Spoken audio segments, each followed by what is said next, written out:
Hello again, everybody. It is January 3rd. You can hear noise in the background because I have Chris and Magnus here and they just can't stand it. They all want to be here when Mommy's filming. So today I am making cottage pie. It is cottage pie because I'm using ground beef. If I were using lamb, it would be a proper shepherd's pie. I actually made some, oh gosh, I don't know. About a month ago, we bought a lamb from one of my friends, and boy, is that good. I love lamb. Most of us love lamb. You know, there's picky ones in the family that don't like anything, it seems like. But I'm making a cottage pie today. I have ground beef in the freezer. Well, actually, it's in the fridge now.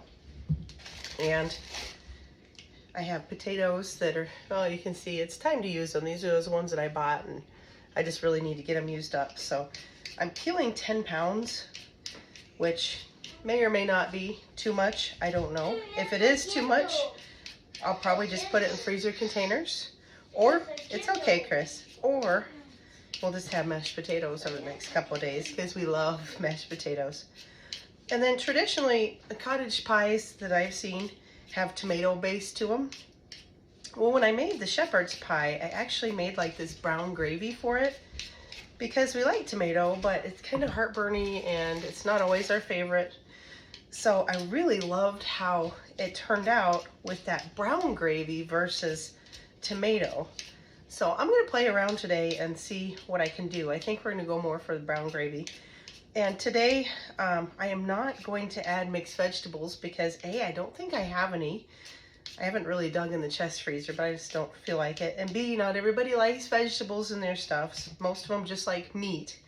So I would rather serve my canned green beans or canned beets or whatever the case might be on the side instead. And that way people who want vegetables can have them.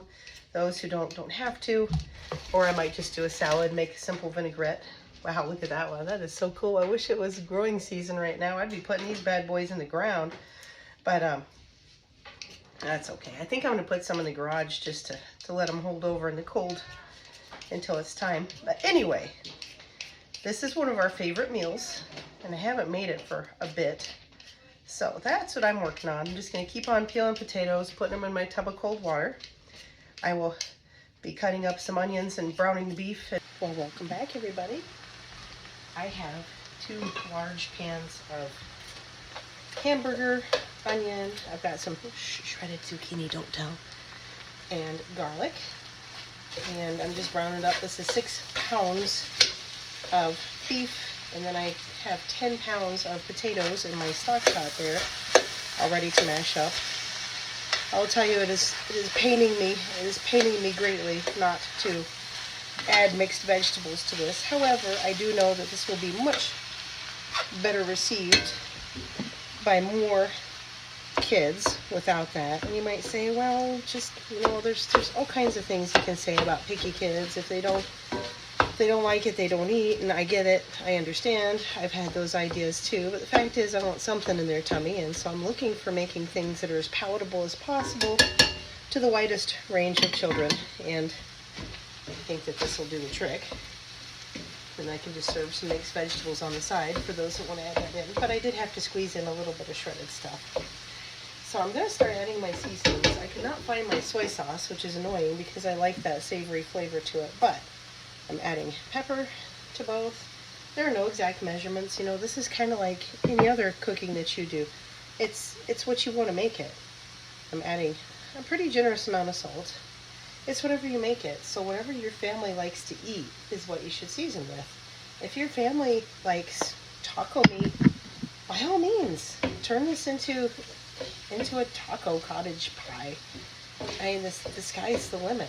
If you, gosh, you could do teriyaki, you could do all kinds of interesting things with this.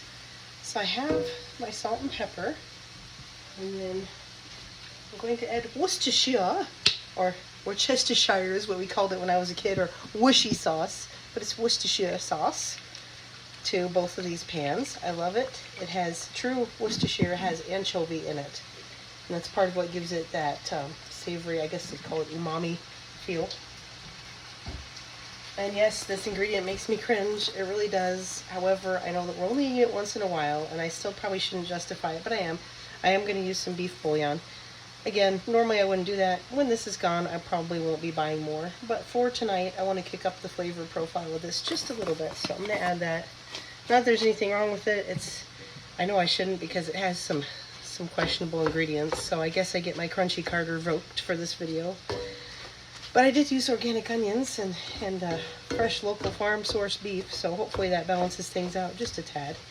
But anyway, I'm going to add those things in. And what I'm going to do is, instead of making a tomato gravy, I'm actually going to get some of my beef bone broth, and I'm going to throw flour in these. I'm going to cook up the flour until it's not going to be all, like uncooked and weird tasting.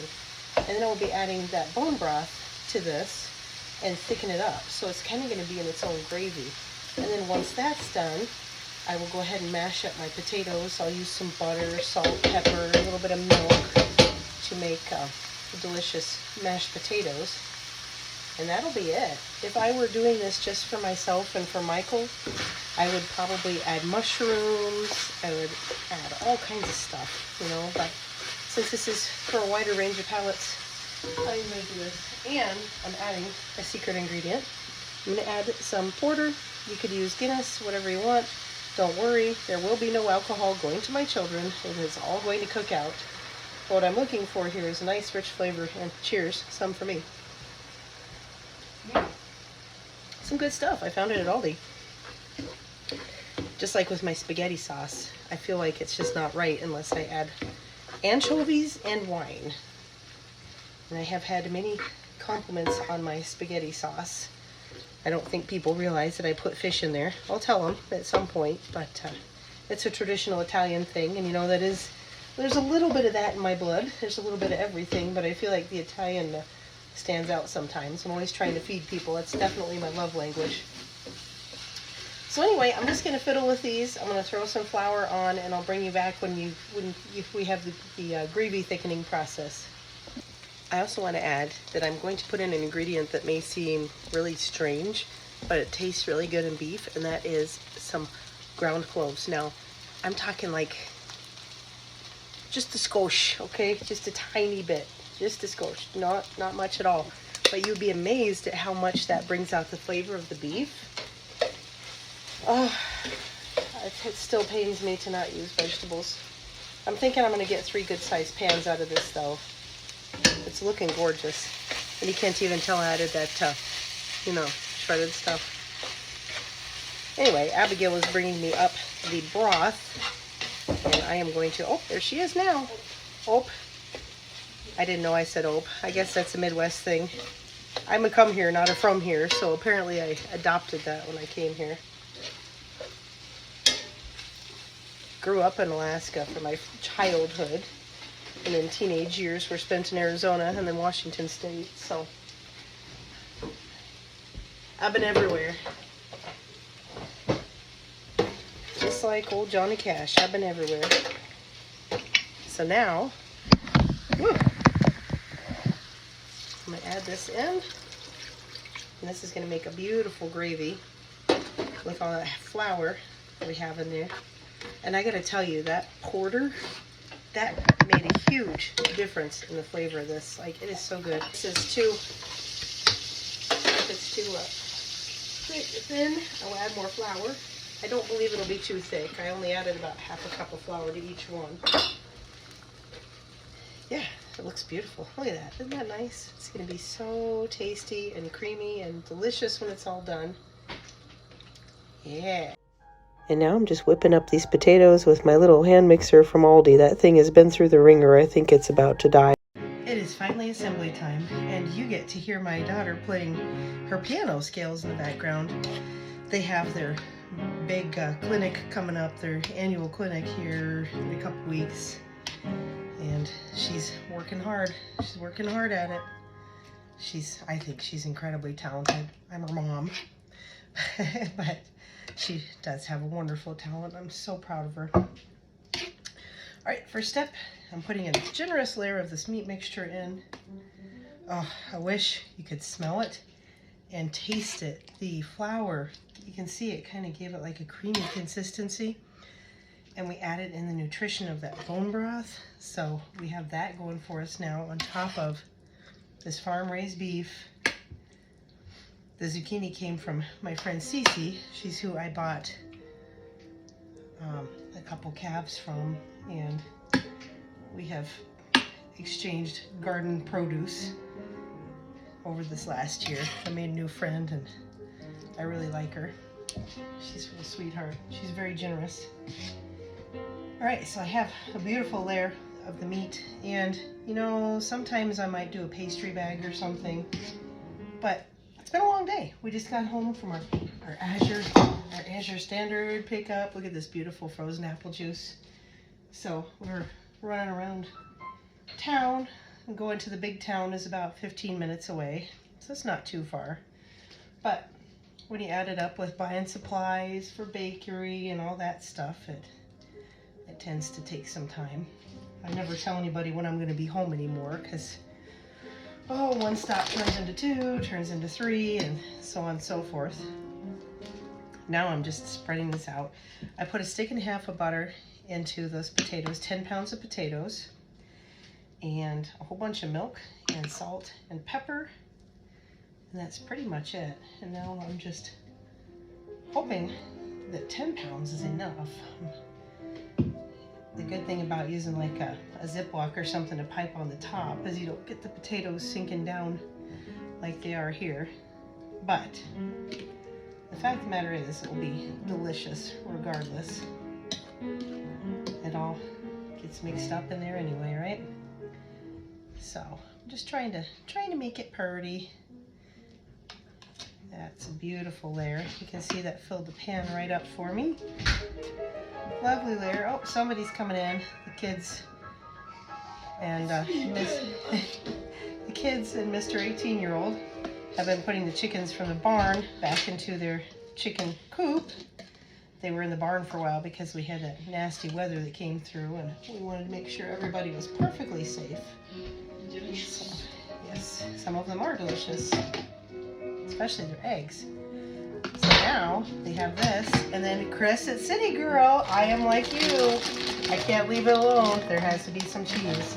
So this is for you, Chris. I hope you're watching. Hey, that reminds me, City Girl, how come I haven't seen you doing this? You're always cooking. I mean, you know, it's not like you have ample time in your day to be doing freezer meals and canned meals too, but if you get a chance, I'd love to see you throw something up on the hashtag here. It's kind of lonely all by myself. I like doing things with friends. I feel like life is more fun with friends, especially if they have the sense of humor I do. I was a sailor for 11 years, so my sense of humor is a little different than some. So there you have it. That is beautiful. I think I'm going to get 3 pans out of this, so I will show you what all I got when I'm done. And good cheese. I got 3 pans out of this. So what that means is each one has about 2 pounds of meat in it. So for my family of 10, that's not bad. And I have to tell you, I don't care if it's baked or not. So good. I'm gonna get a clean spoon though, because I want to show you what it looks like, and I don't want to put my slobber spoon in there. Anyway, so I'm just kind of doing the hidden scoop. If you're a mom, you probably know the hidden scoop. But look at that. We have that bottom layer of gravy, then we have the potatoes and the cheese on top, and it's just about to go. This is good eating. I look forward to seeing you again tomorrow. This has been a blast. I would love to see you join in. Just make sure you do hashtag Make Ahead Meals Month, and let's collaborate together. See what we can come up with. Please like and subscribe and share with your friends. Have a great night. Bye-bye.